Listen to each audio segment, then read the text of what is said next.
Bima Bima Bima Bima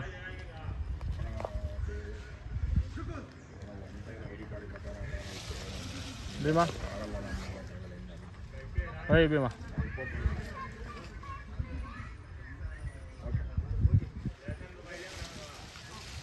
high Bima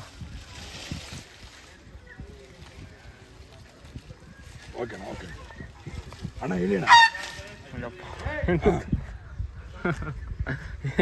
ಹೆಂಗೆ ಹೋಗ್ತಾನೆ ನೋಡಿ. ಹಾಂ ಹಾಂ ಸರಿ ಅಣ್ಣ ಆಯಿತು ಕೇಳಿ ಅಣ್ಣ ಕೇಳಿ ಅಣ್ಣ ಹ್ಞೂ ಕೇಳಿ ಅಣ್ಣ ಆಯ್ತು ಆಯಿತು ಕಳ್ಸ್ಕೊಡ್ತೀನಿ ಮಾಡಿದಾಗೆಲ್ಲ ಕಳ್ಸ್ಕೊಡ್ತೀನಿ ಅದು ಹೇಳಿ ಪೇಪರ್ ತಗೊಳಕ್ಕಾಗಲ್ಲ ಒಟ್ಟಿಗೆ ಐ ಡಿ ಕಾರ್ಡಿಗೆ ಇದು ಮಾಡಿ ಅಷ್ಟೇ. ಪೇಪರ್ ತಗೊಳಕ್ಕಾಗಲ್ಲ ಮಂತ್ಲಿ ಹತ್ರ ಸರಿ ಇದು ಮಾಡಿ. ಅಂದರೆ ಈ ಮಾರ್ಕೆಟಿಂಗ್ ಮಾಡೋದೇ ಕಷ್ಟ ಅಣ್ಣ, ಮಾರ್ಕೆಟಿಂಗೇ ಸಮಸ್ಯೆ ನಿಮ್ಗೆ ಗೊತ್ತಲ್ಲ. ಈ ಕಡೆ ಕೆಲಸದಲ್ಲಿ ಯೂಟ್ಯೂಬಲ್ಲೆಲ್ಲ ಒತ್ತಡ ಜಾಸ್ತಿ ಇದೆ ಅಣ್ಣ. ಭೀಮಾ ಭೀಮಾ ಹೈ ಭೀಮಾ ಆಯ್ತಣ್ಣ ಮಾತಾಡಿ ಅಣ್ಣ ಮಾತಾಡಿ.